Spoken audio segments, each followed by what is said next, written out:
ఇదే పాలమూరు జిల్లాలో మీరే కదా ఏలుబడి చేయబట్టింది. 14 నియోజకవర్గాలుంటే 14 నియోజకవర్గాలలో 9 మీరే కుర్చీ చేసుకొని కూర్చుంటుంది. ఈ పార్టీల టికెట్ రాకపోతే అటు జంప్ అవుతాడు, అటు రాకపోతే అటు జంప్ అవుతాడు, ఇటు రాకపోతే ఇటు జంప్ అవుతాడు. ఈ పార్టీలు మారేటోళ్ళు వీళ్ళు మనకు చెప్తా ఉంటారు, మనమంతా బీసీలంతా పార్టీలు మారొద్దు, మీరు అట్లనే ఉండాలని.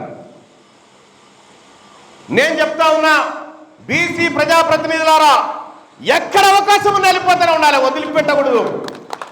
వదిలిపెట్టకూడదు. జనరల్ సీట్లలో ఖచ్చితంగా పోటీ చేయండి. తీన్మార్ మల్లన ఖచ్చితంగా మీ గెలుపులో భాగస్వామ్యం తీసుకుంటాడు. ఖచ్చితంగా అన్ని జనరల్ సీట్లలో గెలవాలి. మీరు 9 గెలిచిరు కదా, 9 మంది రెడ్లూరు కదా.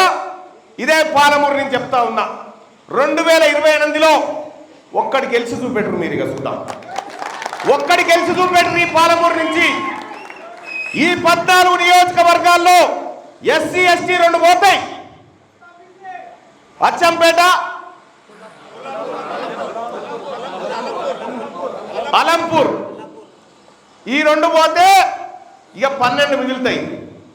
ఈ 12లలో 12 నియోజకవర్గాల్లో 10 మంది మీరే ఉన్నారు కదా,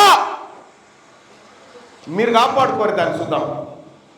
ఇలా తెలంగాణ రాష్ట్రంలో బీసీలమంతా ఒక్కటై, నేను రాష్ట్రమంతా తిరిగి బీసీలను చైతన్యవంతం చేసి, బీసీ ప్రజల మన కొంపలు అంటుకుంటున్నాయి, 2,91,000 కోట్ల రూపాయల బడ్జెట్ పెడితే 2 అన్నదమ్ములు ఉంటే సగం తీసుకుంటామా లేదా? సగం. మరి 100కి 60 మంది ఉన్న మనకేమో 9,000 కోట్లట. 100కి 60 మంది ఉన్నోడికి 100కి 6 లేనోడు 60,000 కోట్లు తీసుకొని తింటా ఉన్నాడు. ఎవరి సొమ్ము ఎవరు తింటా ఉన్నాడు?